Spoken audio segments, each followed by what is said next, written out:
Hi YouTube! So, here's that second video that I promised. So, I have quite a few gay movies in my collection. Um, I'm going to start out with the ones that are likened to Shakespeare, um, and that made me love Shakespeare, at least one of his comedies, or at least one of his tragedies, and many of his comedies. The first one is Private Romeo. It is an amazing movie um, about a military school, and they are reading Romeo and Juliet, and throughout their daily lives, they start acting out the entire play just because they can.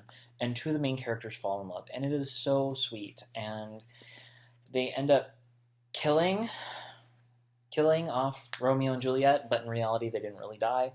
But there's a little bit of fighting in the movie, and it's just really good. The second one is Were the World Mine? I'm sure plenty of you have seen this, probably on Netflix. It's basically the story of a Midsummer Night's Dream. Essentially, a gay student is the only gay person at his school. It's an all-boys school, and he's picked on relentlessly. He tries out for A Midsummer Night's Dream as the senior play. He gets the role of Puck, and then somehow he makes a magical flower where he's able to turn everybody in town gay. And then at the end of the video, of course, the guy that he really likes, Jock Boy, Jock Boy, ends up kissing him even though the spell is broken. And that was just probably one of the sweetest things I've ever seen. The next movie is one of my actual top 5 favorite movies, and that is Shelter. Shelter is about a poor guy who lives in the bad part of LA. Not LA, San Pedro. He lives in San Pedro. I don't even know where San Pedro is. I need to Google that. San Pedro. San Pedro. Okay, give me 1 second. Maps. San Pedro. So it's the bad part of Long Beach, essentially.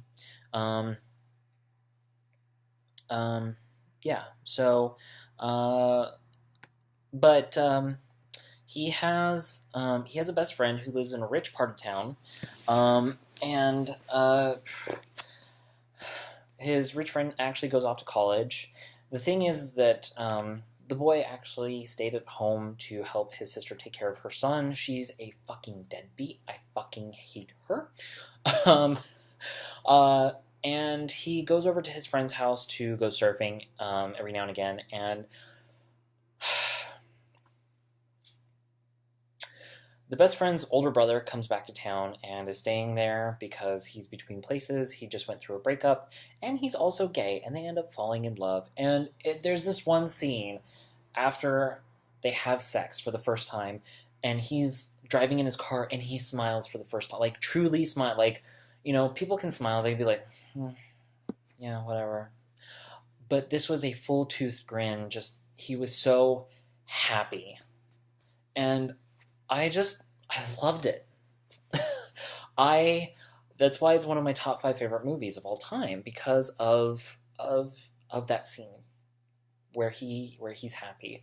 And then of course his sister finds out that he's gay, and she has problems with it, and she has to leave to Oregon, and she can't take her kid, and she has a problem with her kid being around gay people, but in the end she's like, it's for the best, I guess, because if things don't work out with my deadbeat boyfriend, I could just come back here and take over taking care of him. You should be taking care of him in the first place. Hence the reason why I hate her. Next movie is Adam and Steve. This is, again, another one that you've probably seen on Netflix. It is hilarious. It has Parker Posey in it, so that is why I love this movie so much. Parker Posey is like a spirit animal for me in some ways. After seeing her in Blade Trinity, abusing Ryan Reynolds, oh God.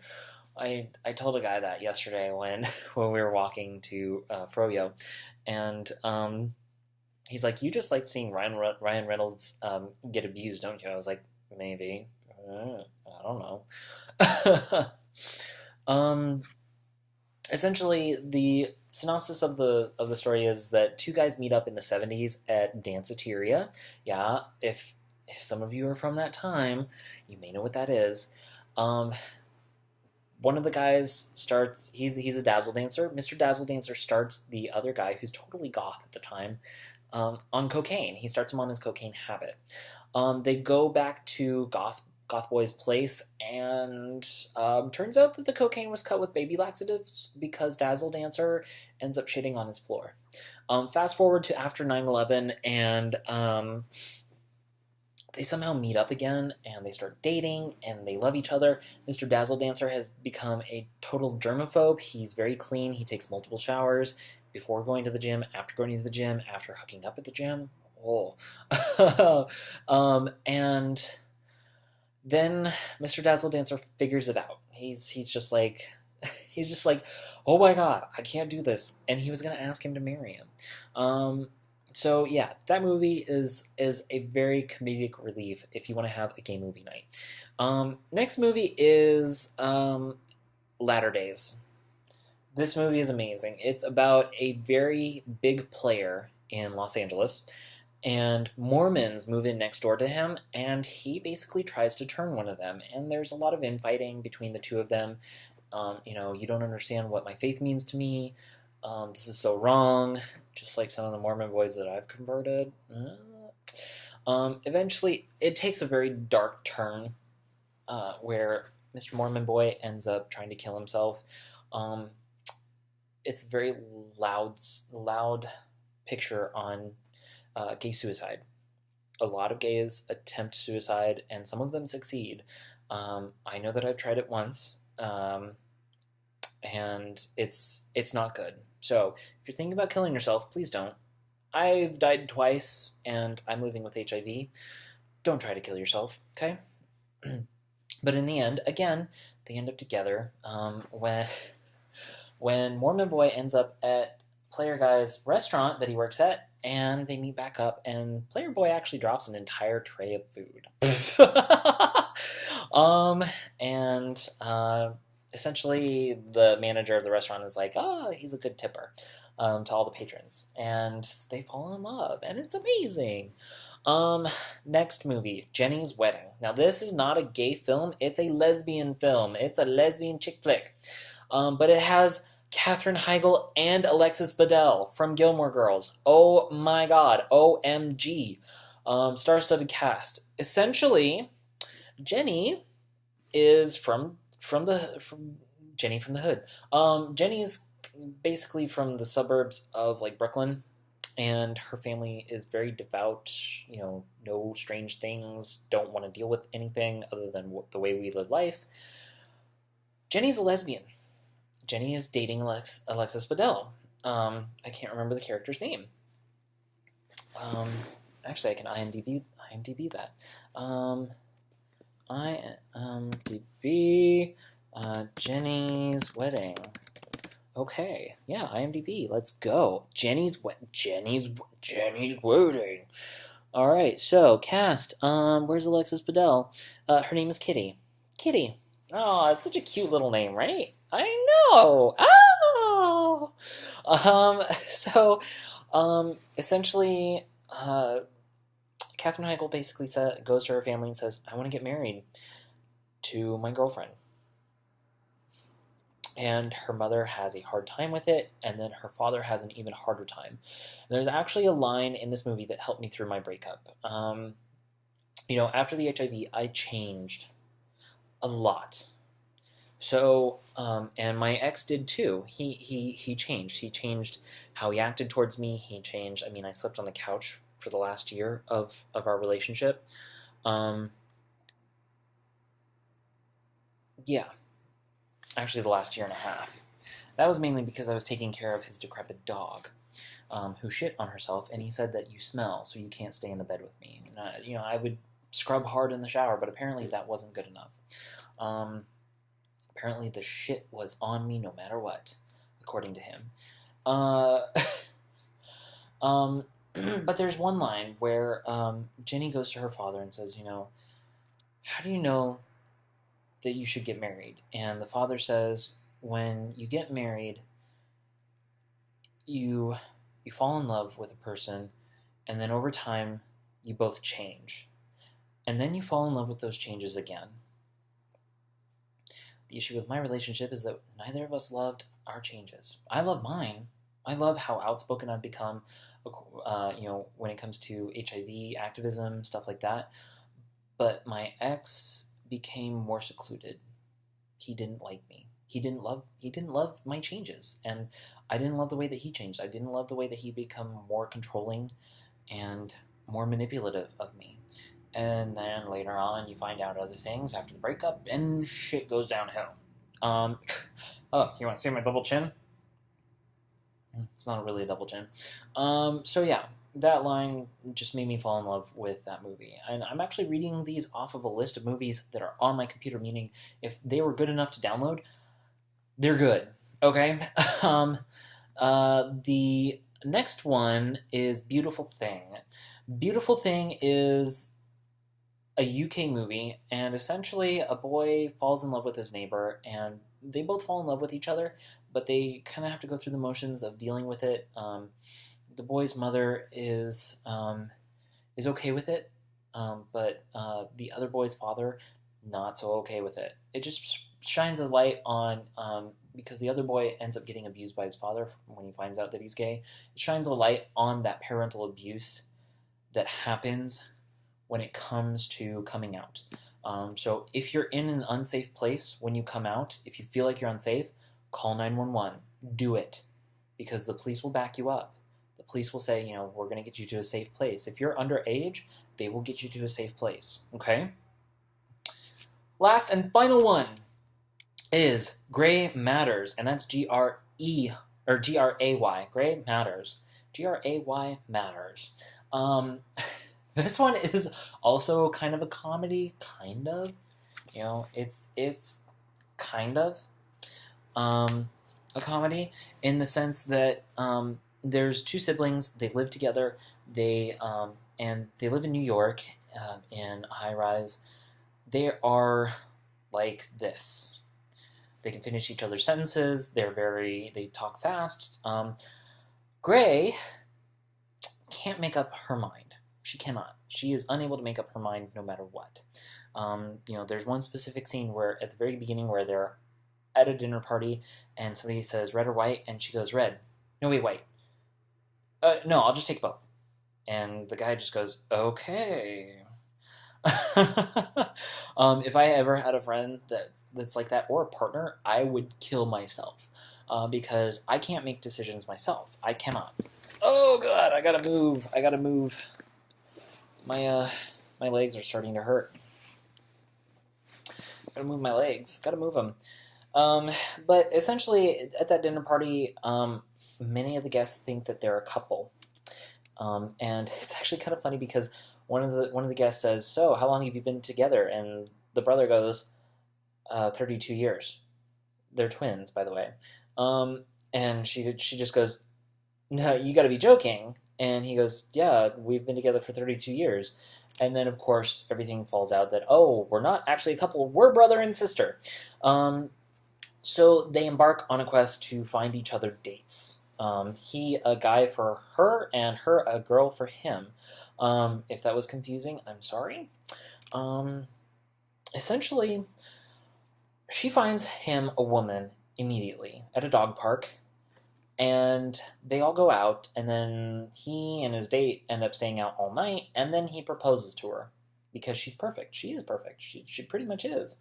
The date's name is, I'm going to go ahead and look it up real quick. IMDb Gray Matters. Okay, give me 1 second.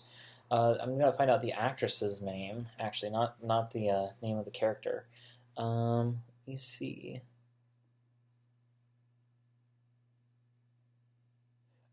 Bridget Moynahan. Bridget Moynahan. She's very beautiful, by the way. She is very beautiful. Here's the thing, though. They both fall in love with her. Gray is a lesbian. She's a big old lesbian. And, she has to go through the process of coming out to her therapist and then to her brother, which is really hard. And he basically goes, yeah, I know. I've known since 3rd grade. Which is actually kind of like my coming out story to my parents, where they basically said, yeah, we know. probably the gay porn that I looked at when I was like 10 on their computer and caused a massive virus to get installed, and things went to shit, and my dad had to get the computer fixed, and my dad was very embarrassed because the computer tech guy basically said, yeah, your son's been looking at gay porn. So yeah, two things that my parents said when I came out. Yeah, we know, and we're glad that you're not going to get anybody pregnant anytime soon. Not the same for my older sister, which she's already got a 7-year-old kid, and she's 29. And my younger sisters, they may end up getting pregnant at some point because they think that birth control is the surefire way to stop pregnancy. No, condoms. Condoms save you from getting pregnant and other STIs, sexually transmitted infections. And that is another thing that I learned at at Queer Sex Ed last week. We no longer call them STDs because a disease has a stigma. The word disease has a stigma around it. It is now called a STI because it is an infection, in fact. And infections can be managed, and most of them can be gotten rid of. So, anyways, yeah, so Gray falls in love with her. He tells her brother, and he's just like, fuck no. You gotta get out. And eventually she ends up dating her boss. Or sleeping with her boss, and she has a great time because she hasn't had sex in so long. Sort of like me and the last year and a half of my relationship. So, yeah. That is it. Those are my 1, 2, 3, 4, 5, my top 8 gay and lesbian movies. Oh, no, wait, no, there's one more. I forgot that I have one in iTunes. It is called Tiger Orange, and it actually has a former porn star in it, which is Johnny Hazard. Johnny Hazard is in it. Essentially, he has ass tattooed. Like, how the fuck do you do that? Essentially, it's about a man who is running his father's tool shop, and he's gay. Johnny's gay as well. Johnny Hazard. Mr. Hazard is gay as well. And he rolls back into town after moving to LA, and he bunks up at their father's old house. And essentially, our main character falls in love with another guy who went to high school with him when he comes and visits, and Johnny Hazard tries to steal him away, and shit goes down. And our main character ends up dating a high school guy anyways. So, again, another amazing movie. It just goes to show, because this is like a rural city, very small, it goes to show you that there are gay people everywhere. We are here. We're living. We're breathing. Oh my God.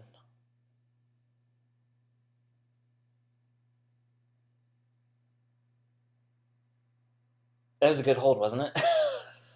You thought the video had frozen. It didn't. So, yeah. Those are my top 9 favorite gay movies. There are a ton more that are on Netflix that I love. I don't have access to Netflix right now because of the fact that I can't afford it. Yeah, no, it's those are my top 9 favorites thus far. They're really good movies. I seriously suggest that you check out any that you thought you'd like. If you don't watch Shelter, I will find you. I will kill you. Because that is one of the best gay films of all time. It's actually been on Facebook so many times that I'm just like, okay, I've liked this like a million times. I'm done with that. Kai plays just leave it alone. As for top 5 favorite films, Shelter, The Dark Knight with Heath Ledger as the Joker, Hayao Miyazaki's Howl's Moving Castle. Oh my God, that movie. Oh, my nails are still rainbow. Although green is falling off. See? Hayao Miyazaki's Howl's Moving Castle. Silent Hill, the original, the first one. Second one, not as good. No, not really. But the first one, amazing. Those fucking nurses in the basement of the goddamn hospital. Fucking A. I'm so sorry about all the swearing in this video, but I'm very passionate about movies and music. Maybe I should make a. I just got another topic to talk about. I'm gonna make a third video. Oh shit! um, music, music, and finally, Aeon Flux. I love that movie to death because it is amazing. Or no, wait, Fifth Element. Sorry, Fifth Element. Fifth Element is above Aeon Flux. Fifth Element is amazing because Chris Rock in it is amazing. Freeze those knees, chickadees. No, because if it was a bomb, yeah. Anyways, that and the fucking blue alien that does the opera. Oh, oh my god! I have looked for that song on iTunes so many times, but it's not there, and I just fucking hate it. So yeah. Anyways, those are my top 5 favorite movies of all time. If you don't like anything that I've discussed today, please show that below.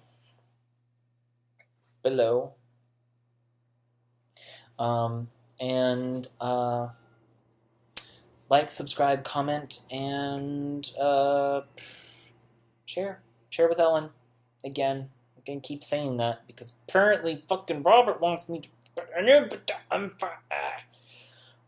Robert wants Ellen DeGeneres to have me on her show, so we need a boost. We need a boost to Ellen. So,